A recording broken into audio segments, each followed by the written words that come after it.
প্রতিটা দলিলের পিছনে অতিরিক্ত টাকা নেওয়া হয়, ঘুষ নেওয়া হয়, সেটা 1% বা 2% বা 3%।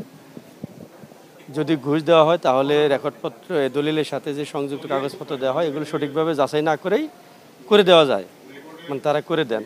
আর যদি ঘুষ না দেওয়া হয় তাহলে এগুলো আটকে দেওয়া হয়, এই একটা অভিযোগ।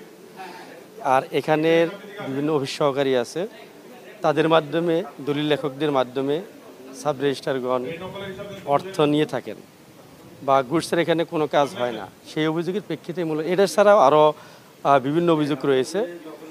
সেই অভিযোগের প্রেক্ষিতে আমরা দুদক সজেকা গাজীপুর থেকে একটা টিম এখানে আসছিলাম। মোটামুটি আমরা দুপুর থেকেই এই অভিযান পরিচালিত হয়েছে। সর্বশেষ এই অভিযান শেষে 3-4 ঘন্টা যে সময় আমরা অভিযান পরিচালনা করলাম, সেই অভিযান শেষে আসলে তো এখানে প্রতিদিন কমপক্ষে প্রচুর দলিল হচ্ছে, সবগুলো দলিল দেখা সম্ভব না। এই নমুনা স্বরূপ আমরা গত 2 বছর আর এই বছরের কিছু দলিল আমরা নমুনা স্বরূপ দেখেছি যেগুলো বড় বড় অ্যামাউন্ট। আর এখন যে সাব রেজিস্ট্রার আছে উনি গত ফেব্রুয়ারিতে জয়েন দিছে।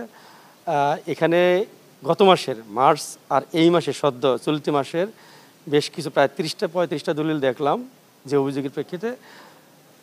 এগুলো দেখতে গিয়ে দেখলাম যে কিছুটা অভিযোগ আমাদের কাছে সত্য মনে হয়েছে। কিভাবে? কয়েকটা দলিল যে দাতা গ্রহীতার ভোটার আইডি কার্ড থাকা বাধ্যতামূলক, কয়েকটা দলিলে দাতার আইডি কার্ড আছে, গ্রহীতার নাই, বেশ কিছুর আবার দাতার নাই, গ্রহীতার আছে, এরকম। আবার 10 লক্ষ টাকার উপরে যেগুলো দলিল সম্পন্ন হবে সাবকওয়ালা, বিশেষ করে পাওয়ার অফ অ্যাটর্নিগুলা, এগুলোর ক্ষেত্রে 3 নম্বর বাধ্যতামূলক।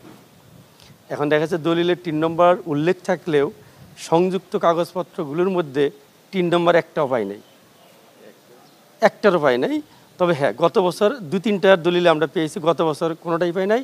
বিশেষ করে গত মাস আর এই মাস একটাও দেখাইতে পারেন নাই বর্তমান সাব রেজিস্ট্রার, উনি এই 3 নম্বর দেখাইতে পারেন। এখন হয়তো আমরা তাহলে অভিযোগে যে আছে যে না এগুলো 3 নম্বর, প্রতিটা 3 নম্বর না থাকলে 1% টাকা নেয়, আমাদের অভিযোগে সুস্পষ্ট রয়েছে, তাহলে দেখা যাচ্ছে যে অভিযোগের সাথে কিছুটা মিল পাওয়া যাচ্ছে। কেন থাকবে না?